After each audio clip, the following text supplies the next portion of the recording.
Of course, it's another beautiful Tuesday morning in a big and beautiful city of Ibadan. My name is Adedamola Lafenwa. With so much pleasure and excitement, I welcome you to the From the Dailies for today, the sixth day in the month of August 2024. As usual, we'll be taking a look at the front pages of some major newspapers today. And this morning, I've got about five different newspapers. I've got the Vanguard, I've got the Guardian, I've got the Punch newspaper, I've got the Nigerian Tribune, and of course, the Nation newspaper. Okay, and Comrade Aodeji Ajishokwe will be joining me virtually this morning. A beautiful morning to you, Comrade Aodeji Ajishokwe. Yes, very good morning to you, my dear comrade brother. Okay, please, can you kindly adjust your mouthpiece or kind of so that I can hear you clearer, comrade? All right. Okay. All right, let's quickly take a look at the front pages of the papers this morning, starting with the Nigerian Tribune. Military warns of treason as protesters fly Russian flags in Kaduna, Kano, others. Away from that, court declares sale of Nigeria Air to Ethiopian Airlines null void. Okay, reps dissolve joint committee investigating NNPCL NMDPRA. Okay, another one says Ladoja to receive beaded crown next week after council meeting. NCC directs telecos to simplify tariff plans, data bundles for subscribers. NEL Fund disburses July upkeep stipends to 20,371 students. FD issues travel advisory to Nigerians flying to UK. And the last one, off-season elections, INEC updates register with 119,206 in Edo, 58,708 in Ondo. Okay, moving away from the Nigerian Tribune, let's take a look at the front page of the Punch newspaper. Hunger protest, military talks tough as pro-Russia rally spread. Defense headquarters hunts protest sponsors. Governors summon emergency security meetings. Russia disowns protesters. Police arrest over 30. More northern states declare curfew. And on the front page of the Punch newspaper, there are three different pictures depicting different protests in different parts of the world. There is one in the United Kingdom. There is a protest there, a picture of a protest happening there. Another one at Bangladesh, and another one in Nigeria. Protest rock Nigeria, Bangladesh, United Kingdom. Away from that, FD asks workers to register for 40,000 naira rise. That story is found on page 27 of the Punch newspaper. Okay, let me take the last one here. Riots, Nigeria, Indonesia, Australia warn citizens about travel to UK. Okay, let me take this before I leave the Punch newspaper. Blackout as national grid collapses again. That's about the 18th time the national grid is collapsing in the last 1 year. Why fuel importers will frustrate Dangote or Obasanjo? Okay, away from the Punch newspaper, let me take about two more newspapers. This one is saying EFCC warns council chairman against mismanagement. That is talking about the Guardian newspaper this beautiful Tuesday morning.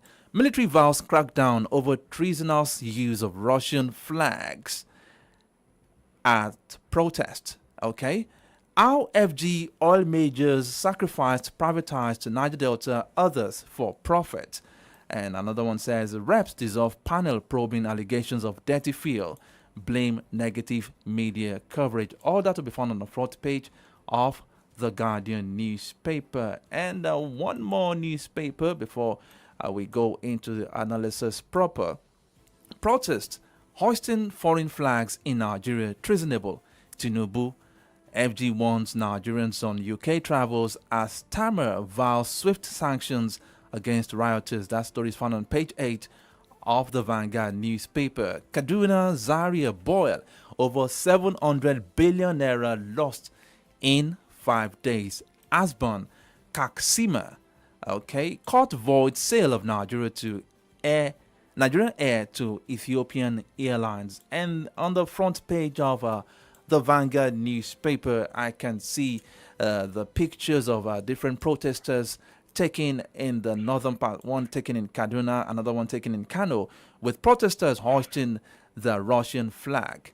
Okay, with that, let me call on Comrade Ayodeji Ajishokwe as we run the analysis together. A beautiful morning to you once again, Comrade Ayodeji Ajishokwe. Yes, once again, a beautiful morning to you, my dear comrade brother. Okay. I hope I'm loud and clear. Yeah, it's better now. It's a lot better now. Okay, let's look at it from this angle.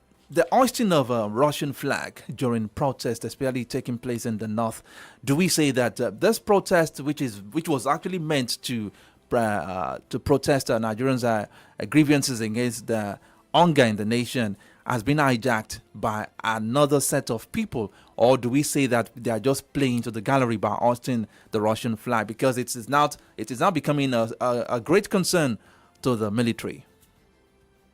Well, we must understand the hoisting of Russian flag in the context in which it is.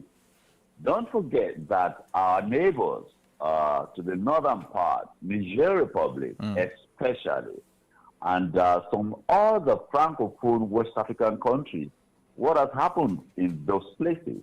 Talking about Niger, don't forget that the Nigerian community is constituted by minimum of 55% Hausa. Then there are Tuareg, and then there are the Hutus. Fulani. The Hutus too. So, you know how the French had exploited the Francophone countries in Africa up till the moment, and Bazoum, who was ousted by the military, is a Tuareg, just not Fulani, just like Muhammadu Buhari. There are, different colorations of these people we call Fulani.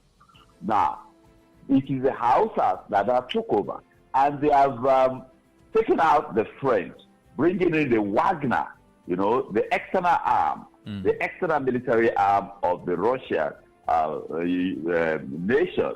So, and it is the operation, they have embraced the Russians, those countries in which military coup took place in the West African sub-region.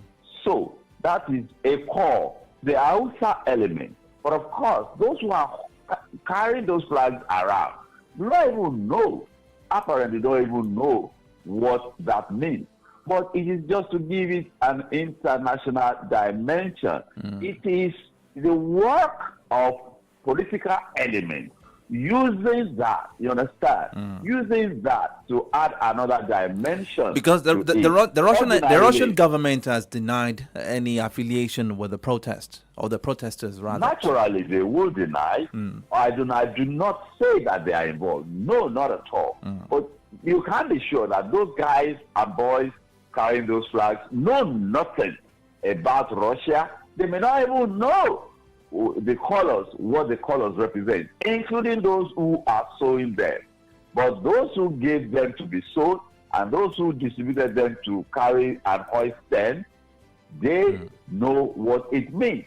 But you see, it is introducing a few more elements, into the issue that is on ground. It is about hunger. Those boys you see demonstrating are hungry, no doubt about it. They are the Almajiri, illiterate, uneducated, no skill, and hungry. Probably that is why the protest in that part of the country has been more violent than other parts of the country. Of course, it will be violent. We're talking about hunger here. But you see, the puppeteer of those Almajiri, who are 90% Hausa, their puppeteer are the political leaders and the spiritual elements. You see, the political configuration in the northern part of the northernmost part of Nigeria is that those elements, Almajiri elements, you see on the street with their bowls, they are controlled by the spiritual leaders. And the political leaders depend on the spiritual leaders to release those boys to them for use during political activity. Okay. So it is the political leaders and the spiritual leaders in the north that are in bed together using those boys that you see. You won't call Amangiri ignorant, unskilled, and uneducated. Okay. And anything they are told, they do. I mean, they ask them, what do they know by Russian flag? What do they know by saying the military the military? They apparently might not even know what it means. They don't understand. Okay, let's move away from that story because of our time. We need to try to maximize our time this morning. Okay, now EFCC warns council chairman against mismanagement. Now, with this warning coming from the EFCC, is this not laying or pointing out the fears of some Nigerians that now that the money is going to the coffers of the local government, will there be prudent spending on the part of the local government chairman for EFCC to be issuing this warning at this time? Hello, comrade. Oh, okay. I think we lost Comrade Ayodeji Ajishokpe. We'll try to reconnect with Comrade Ayodeji Ajishokpe. Still AM update on Solutions 93.9 FM. Stick around. I'll be right back.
All right, we have Comrade Ayodeji Ajishokpe back with us. Okay, Comrade, are you there?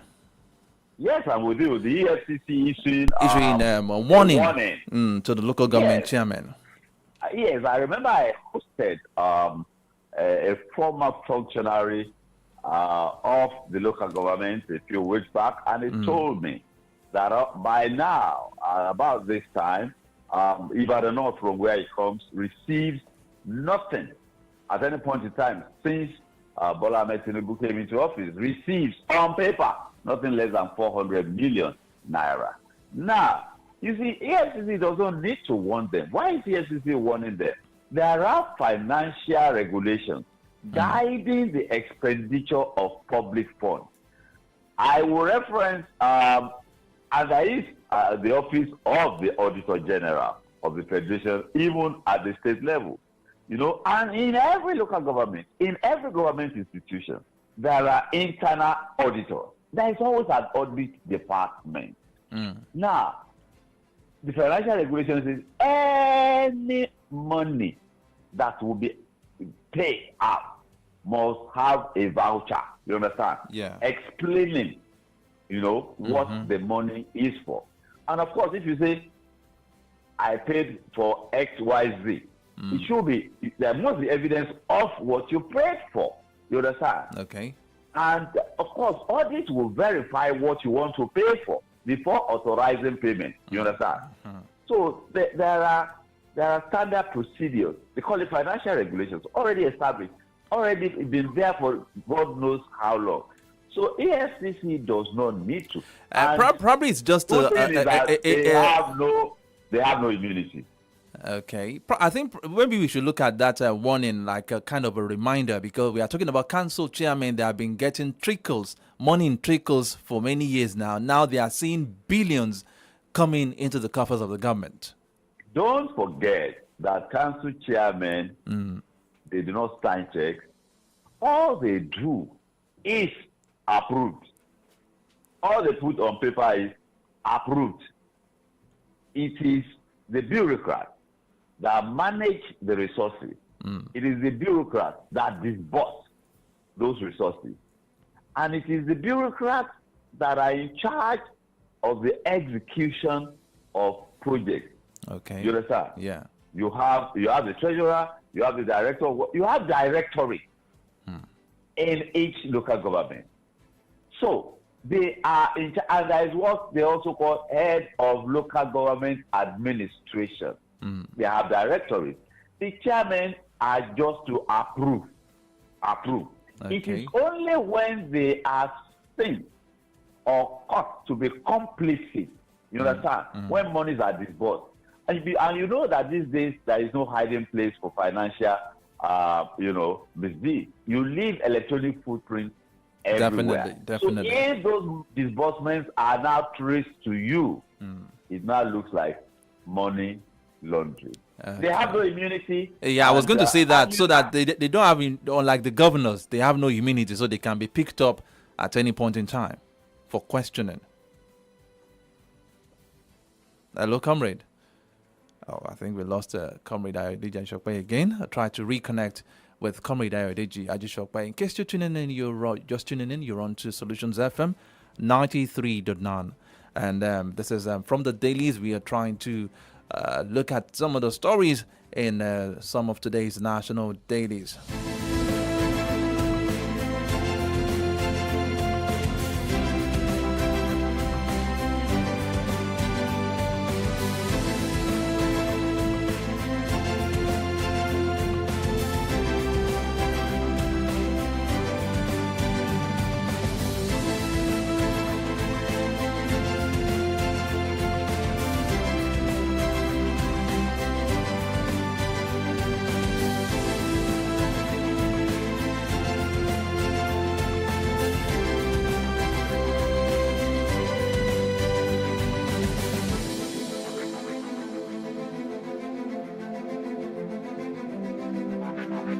All right, comrade, I want your submission on that particular story before we move to other story. Oh, so the conclusion is that they have no immunity. Okay. And I dare say that woe betide any local government chairman, be it in Oyo or Sokoto or Bayelsa, who does not cover his backside. Okay. And of course, the civil service. Look, focus will now shift. You understand? Focus will now shift. You see, the local governments have been starved of their legitimate resources. And you know there is no hiding place for any local government chairman, nor the councillor. People will be on their back. Is it a long while resources got to the local level and people are going to be alert and, demand Okay. that what are you doing with our resources? All right. I don't think with the mood in the land, people are not going to take it easy with the local operators. Okay, let's move away from that story now. Okay, former President Olusegun Obasanjo is in the news this morning, and he's making a very heavy statement. He said, why fuel importers will frustrate Dangote or Obasanjo? And let me read 2 paragraphs or thereabout. Former President Olusegun Obasanjo has said that those benefiting from the lucrative business of fuel importation are going to make efforts to frustrate the Dangote Petroleum Refinery. What do you make of that statement from Obasanjo? President Obasanjo is not saying anything new. The man on the street knows that what is happening now is that Dangote is ready to provide Nigeria with a much needed energy in terms of PMS. He's already doing so in diesel and what do you call it? The one they call aviation fuel. Aviation fuel, yeah. So the most needed PMS is now what they want to frustrate. Will they succeed?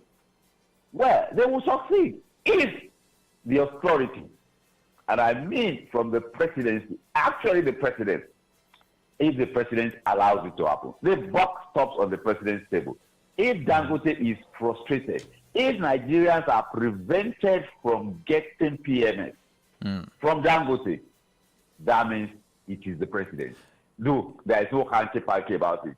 it is the president. Is it not the president that authorized that crude should be sold to him in Naira? We are told that him and other local refineries, are they getting it? Not to talk of getting it in Naira. I doubt if that instruction has been followed. It has not been followed. That was what prompted Obasanjo to have made a statement. They are not even going to provide him. He needs about 15 trains.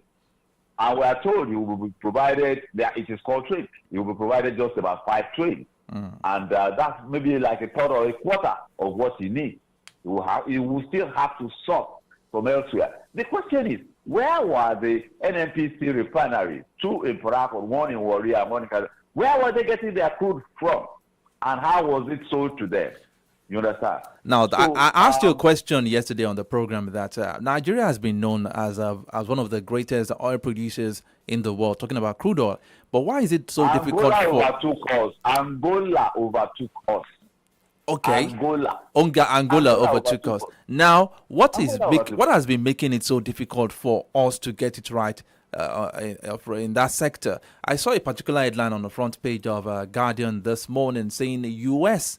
may become largest crude supplier to Nigerian refineries years after it stopped buying. Now, U.S., the last time I checked, doesn't have crude oil. They do. They do. They don't produce. I don't think they produce. They import.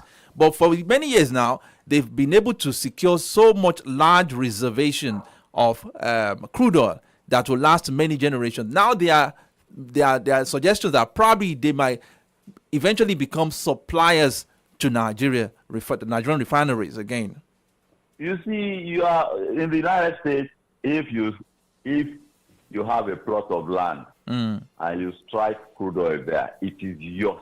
You understand? Yeah. The Bush family, they are oil producers because they have crude on their land.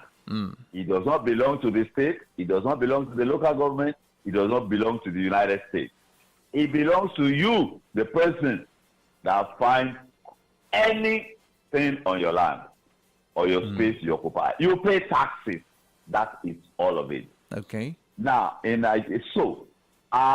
but the government makes provision for strategic reserve. It is a national security issue in the United States. Just like food, they make provision to, get a strategic national reserve. That one that will meet domestic needs. You understand? For a number of days, I think 90 days, I'm not sure, 90 days, you understand? If there's an emergency, they have enough for 90 days. And then in case of probably war, you understand, that they cannot receive shipment, they have, strategic reserve for domestic use and in case of war, you understand, external aggression. Now, do we have that? We hear here in this country of glitch in discharge of product, and then there's shortage. Glitch in discharge of product. If it causes shortage, that means we do not have reserves. That is the only reason. That is the only explanation. If we had reserve, if there was a glitch in discharge, we dip into the reserve. So that means we don't have any reserve at all. That is what it means. No strategic reserve. Now there will be supply us crude now because they are in a location of comfort, looking ahead. Okay. You will recall that a few... Comrade, let's wrap up in 60 seconds. In 60 seconds now. Okay, so that is where we have found ourselves, or that is where we have located ourselves. It's as simple as that. The choice is for our leaders, or those who purport to lead us, to do the needful. Okay. I mean, for God's sake, 400,000 barrels of crude oil being stolen, and those people are still in office. And that tells the story of who we are. We do not have leaders. We have politicians. All right. Okay. On that note, we'll say, I'd like to say thank you to you for being a part of the program today. And hopefully you'll be live in the studio with me tomorrow morning. By God's grace. All right. Thank you very much. Okay, that's the wrap for today. Been speaking with Comrade Ayodeji Ajishok. We're virtually trying to address some of the stories on some of today's national dailies. Tomorrow will be a bumper package. We'll have more time to spend on the program. My name is Adedamola Lafenwa. In a jiffy, you'll be joining. That is Olad the great Babs Babatunde Olapade on the program Iwa Eda. Stay tuned to Solutions 93.9 FM. Good morning once again.